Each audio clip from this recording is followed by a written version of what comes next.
Après sa sortie d'avril dernier, l'universitaire Albert Ondoosa s'est de nouveau exprimé le 13 août. Il a exposé lors d'une conférence de presse, sur le thème consacré au redressement du Gabon dans la mesure où il estime qu'on nous a comprimés pendant 50 ans et qu'il faut qu'on en sorte. Il propose une concertation inclusive et une transition pouvant aller de 12 à 24 mois, car trop de sang a coulé inutilement dans notre pays. Pour cette nouvelle conférence de presse, le 13 août à Libreville, le professeur Albert Ondoosa, prenant prétexte de la célébration du 62e anniversaire de l'indépendance le 17 août prochain, n'a plus souhaité se prononcer sur l'état de la nation dans sa globalité. Le temps des critiques est fini, il faut passer à autre chose, la conceptualisation du redressement de notre pays, a-t-il dit. Il s'est appesanti sur le cheminement à suivre pour parvenir à la victoire finale, celle du peuple gabonais dans son entièreté et sur le lancinant problème de nos retraités,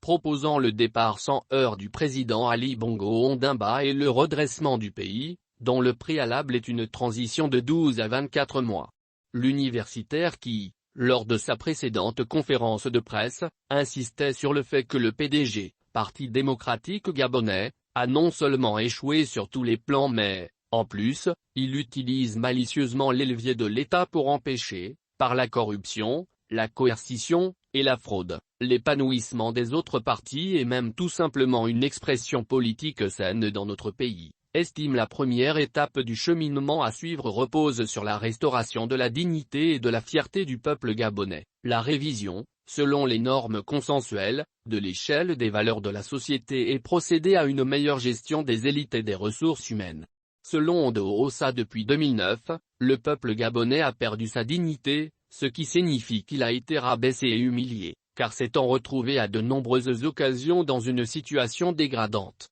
Sous ce regard, il faut prioritairement restaurer son identité, autrement dit lui permettre à nouveau d'avoir un amour propre. Cette restauration de la dignité exige de tous ceux qui aspirent à devenir dirigeants du nouveau Gabon de justifier d'un comportement irréprochable sur le plan de la rigueur et de la probité intellectuelle et morale car l'exemple doit venir du haut. Il est tout aussi important que le Gabonais se réconcilie avec lui-même, ce qui nécessite qu'on se parle entre nous et qu'on se dise des vérités, a-t-il suggéré.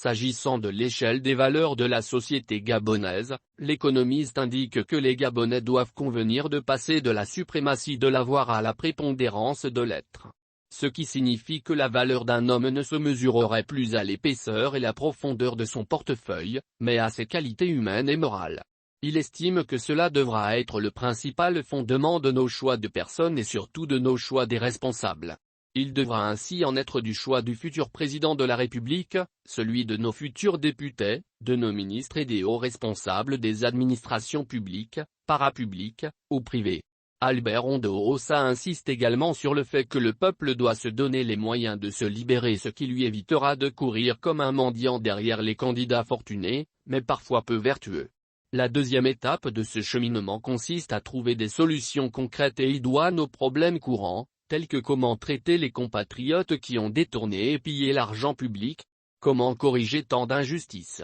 comment gérer ceux qui ont tué des Gabonais, comment gérer la famille Bongo dont certains membres ont fait tant de mal au pays. En réponse à toutes ces interrogations, le professeur Ondoosa estime qu'un consensus et une concertation nationale s'imposent car, sinon, le pays sombre. La concertation ne signifie pas roublardise, manipulation, intimidation et encore moins corruption des leaders et des acteurs, a-t-il expliqué. La concertation qui s'impose aujourd'hui doit porter sur 2 points, le départ sans heurts du président Ali Bongo Ondimba et le redressement du pays, dont le préalable est une transition de 12 à 24 mois.